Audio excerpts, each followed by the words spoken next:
You're listening to Hackers IRL. We're the people the news pretends are a single character. We are not. We pop shells, walk our dogs, fight with our printers, and somehow ship the work. This show is voicemails. Brain dumps from our side of the wire about whatever's on our minds. The line stays open. Up next, Hero of Time, also known as Cameron. Here's their story. Hey, good morning. This is Hero of Time, or Cameron. Getting ready to drive to work this morning. And I just wanted to take advantage of this Hackers IRL program because I still think it's such a cool thing. So shout out again to Panda for making this. I hope a lot more find it and start using it. So what was on my mind this morning is, early on in my cybersecurity career, I guess technically my first actual cybersecurity job after coming out of IT, like a lot of other individuals, I got into vulnerability management.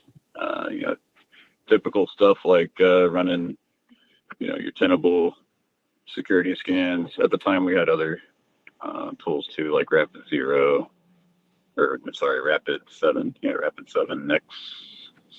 Expose. It's been a while. Anyways, I remember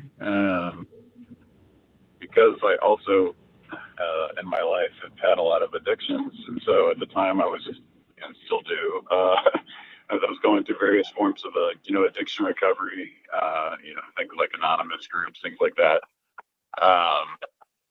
And so, the ideas of like insanity were definitely on my mind when I would think of things that I was doing in my work field. I oftentimes was relating it to what was going on in my personal life, especially as I was attempting to, do this whole recovery gig and learn how to live my life a different way, which I was pretty early on into that journey back then, and I had no idea how hard that was going to be.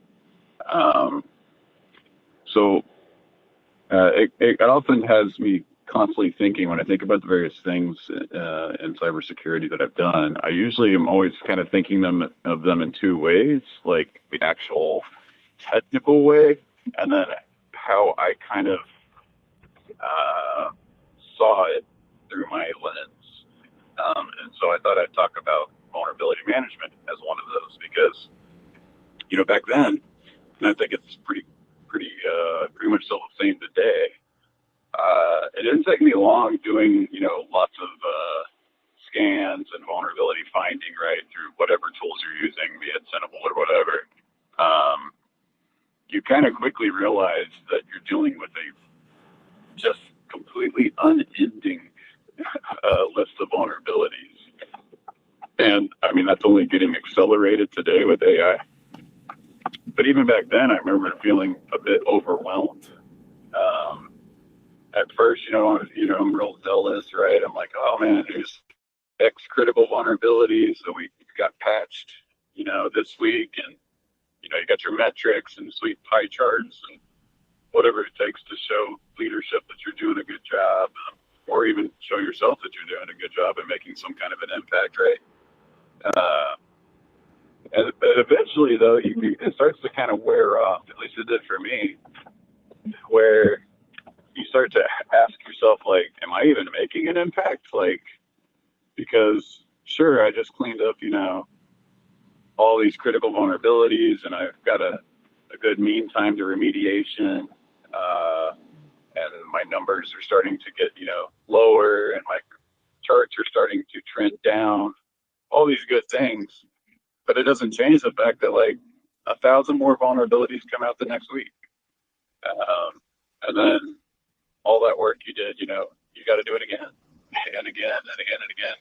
And I remember that feeling of insanity was really the word that really started to come to my mind, and hopelessness, because I started to kind of wonder, like, what's the point? Now, obviously, like, I get it. the point is you're getting rid of those specific vulnerabilities. And so now that's at least one less vulnerability for someone to take advantage of to take over that system. But when you're looking at a scale of like 40,000 computers or mobile phones or servers, and I think that was roughly the scale I was dealing with at the time, was about something like 40,000. It just starts to feel very impossible to truly secure the whole thing. And, I think a simple thing a lot of people learn early on in cybersecurity, the CIA triad, right? Confidentiality, integrity, availability. I remember one time I was sitting there thinking about that, and I had this kind of revelation in my mind, at least, of what am I securing? Like, what is my goal here? Because it can't be that I'm getting rid of all vulnerability. And I mean, most of the industry knows that. That's why they have things like risk-based or compliance-based security.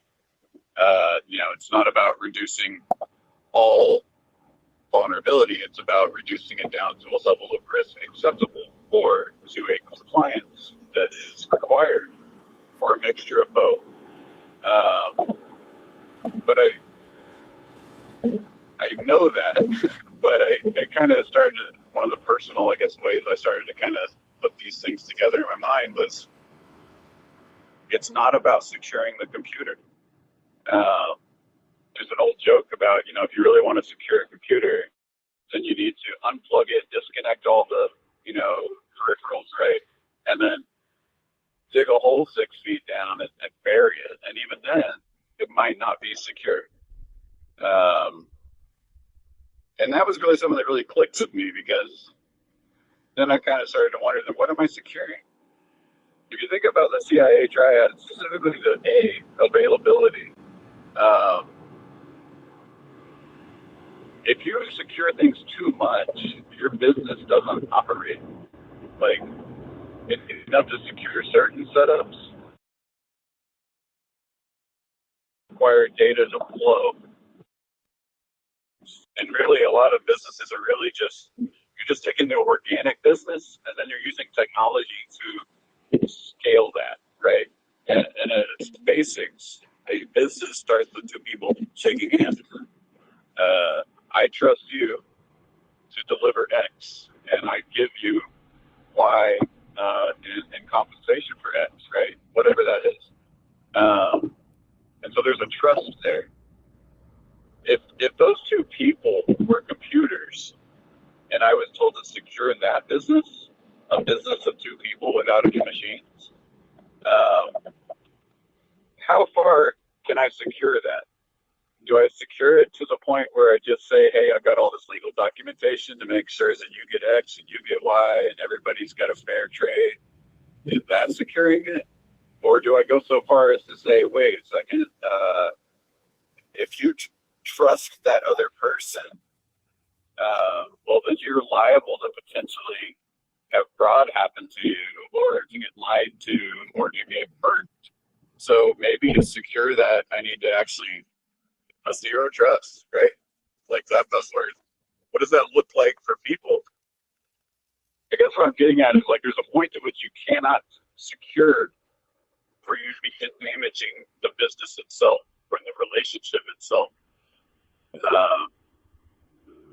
And I found that to be true. My personal thing about security is that I have to secure the business. And for me, it helps to know, what is that? What is the business? What is the most important thing? The organic, relational thing underneath all these machines.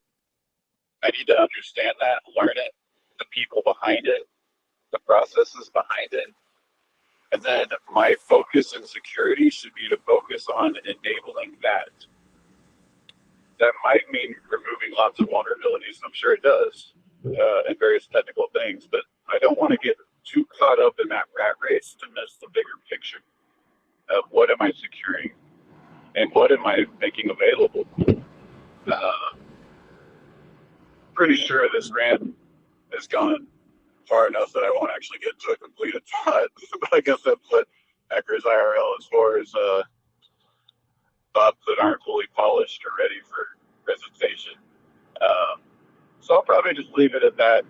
I have more thoughts on the idea of vulnerability and how it relates to people. But that's kind of where my head's at the current. Thanks for listening to Hackers IRL. Background music is Simplicity by Macroform. If you've got a story of your own, a breach, a leak, a close call, or just something on your mind, join us. Call 904-915-HACK. That's 904-915-4225. Up to 10 minutes. Choose to preserve your OPSEC, and we distort your voice before anyone hears it. End of transmission.